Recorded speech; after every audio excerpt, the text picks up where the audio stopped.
যাবে কেউ বলতে পারে না। আরে বাবা আমার, বন্ধু আমার, পৃথিবীর কোন মানুষের জান্নাতের টিকিট দিতে পারে না। পারবে? পৃথিবীর কোন মানুষের জান্নাতি বলতেও পারবে না। জান্নাতি সার্টিফিকেট প্রাপ্ত মাত্র 10 জন সাহাবী, আল্লাহ পাক এদেরকে জান্নাতি সার্টিফিকেট দুনিয়া থাকতে দিয়েছেন। হযরত আলী, হযরত উসমান, হযরত আবু বকর, হযরত ওমর রাদিয়াল্লাহু তাআলা আর অনেক সাহাবী আছেন। আল্লাহ পাক রব্বুল কারীম এদেরকে দুনিয়া থাকা অবস্থায় জান্নাতি সার্টিফিকেট দিয়েছেন। এরা জান্নাতি সার্টিফিকেট পাওয়ার পরেও এরা আল্লাহ পাকে কান্না করেছে, নামাজ পড়াবে কান্না করেছে, কবর আযাব শুনিয়া কান্না করেছে। কিন্তু আমরা জান্নাতি সার্টিফিকেট প্রাপ্ত না, তারপর আল্লাহর ভয়ে আমরা কান্না করি না, কবর আযাবের ভয়ে আমরা কান্না করি না, তারপর আল্লাহ গোলামি আমরা করি না, নবীর আমরা ভালোবাসি না।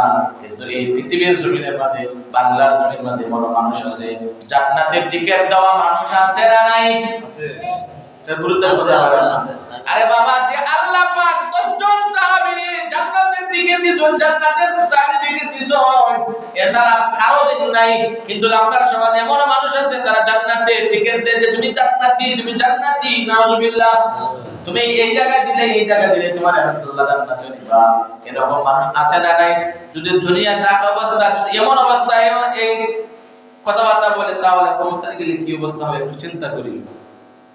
এজন্য বলি বন্ধু আমার, বাবারা আমার, আমার কথা ছিল আজকে সত্যের কথা নিয়া। সত্যের পথে চলবা, সত্যের পথে চলতে যাইয়া যদি ঈমান, সত্যের পথে যাইয়া যদি জীবন দিতে হয়, তারপরে জীবন দিব, তারপর সত্যের পথ ছাড়বো না। যদি ঈমান রক্ষার্থে যাইয়া যদি ঈমান দিতে হয়, জিহাদ করব, তারপর আমি ঈমান বিক্রি করব না।